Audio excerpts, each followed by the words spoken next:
They want to be part of the group. They want to look like, you know. This is so much important for their mental health because they don't want to be aside. They want to feel, you know, I'm the part of the group. Exactly. So this is positive, and this is the good part of fashion that is really needed. The good part of fashion that is really required is also that it really impacts how we feel day by day. If you wear something in which you feel really good, it changes your approach to everything. It changes how you feel, it changes how you act, and it changes how confident you feel, how you go for, you know, for more money to your boss. You know, exactly. Fashion really impacts a lot. It impacts a lot, exactly. Right. So fashion is not bad. This is what I want to say. Fast fashion is bad.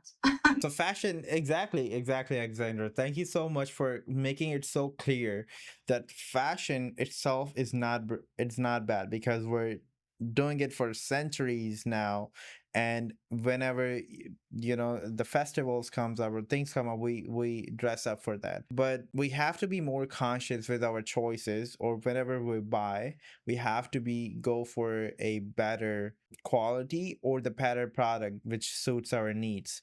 And to you know, and especially with the fast fashion, of course we all know that's how bad it is, and especially it impacts our planet. So with just a few decades, it impacted a lot to us. So yes, exactly. right. Planet and people, and most of all, our health.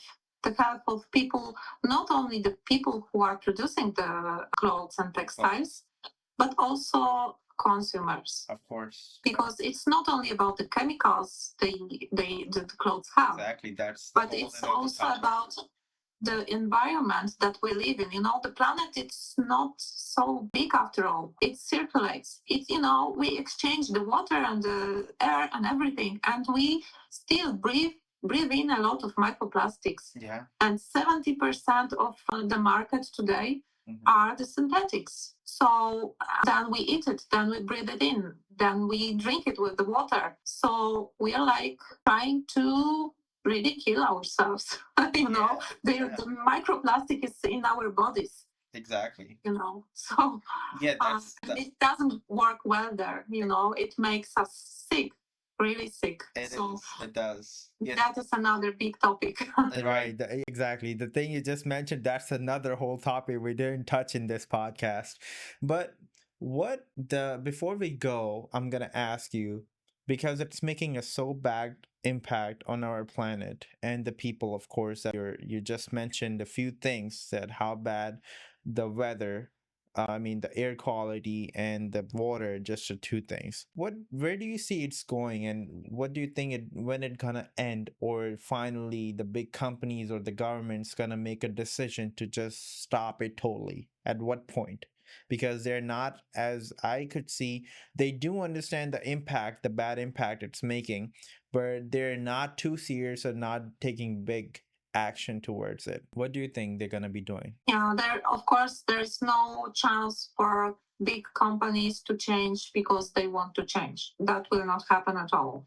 Yeah. So about the regulation, we are still waiting for the regulation, at least in European Union. I know that in the United States there are also some regulations planned or happening. Yeah. The other thing is if we can really execute these regulations. It's like the situation with the cotton from the Xinjiang from China, you know. It is prohibited by law in the United States, the cotton from Uyghur production. But the reality is that, according to some reports, 19% of cotton sold in US, it is from Xinjiang. So the one thing is regulation, another thing is the execution. Right. So there is a still long way to really implement successfully the law. Yeah. There is a still long way for the consumers to really be educated. Mm-hmm. But I don't want to be so pessimistic. Is that it's because when I travel around Europe, yeah, for the fair, for example, there are so many people engaged. There are so many great initiatives. You know, there are so many great innovators. It's just the only thing that the corporations need to adapt them, or maybe first we need to invest in them, Right. and then adapt them, Right. because there are great processes of dyeing which use like 98% of water and chemicals less than conventional process. Exactly. We really have a lot of innovation that is ready to implement. We just need to finance the adaptation process. We need to finance the decarbonization processes in supply chains. Right. That will not happen without the engagement and finance from the companies. Exactly. So we have already a lot of solutions. Innovations are really great, even from the States, like recycling company, which is called Circ from the States.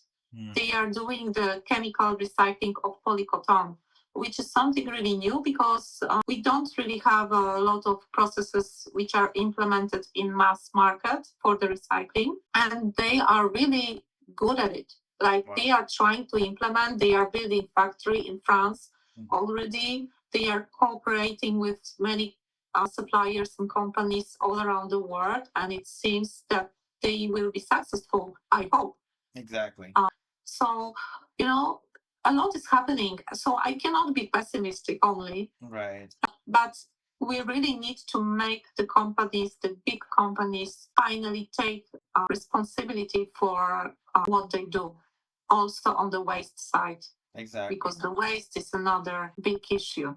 Right. And correct me if I'm wrong in this, but what I also understood about human psychology is if we don't have the option, we're not gonna buy that. So because we have so many options and so many, it's so convenient to get these things, the fast fashion, and they made it so convenient we can just buy it from one click, or we can just go to the mall and it's everywhere.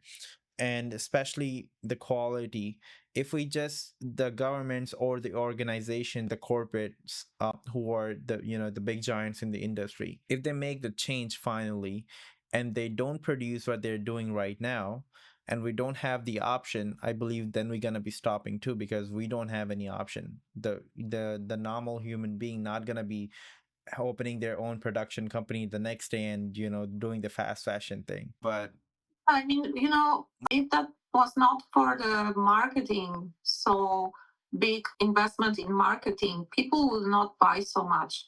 That is just on the marketing side. yeah. If it's on the supply side, of course, but are the corps ready for that?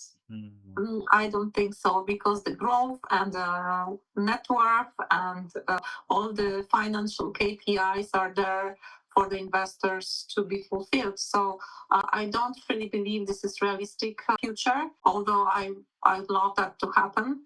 But yes, people don't really need more. Look at the wardrobes, we use less than 50% of our wardrobes. 30% is the number. Yeah. 30%. Yeah. So, we have the clothes which are already for the next 6 generation on the planet. Exactly.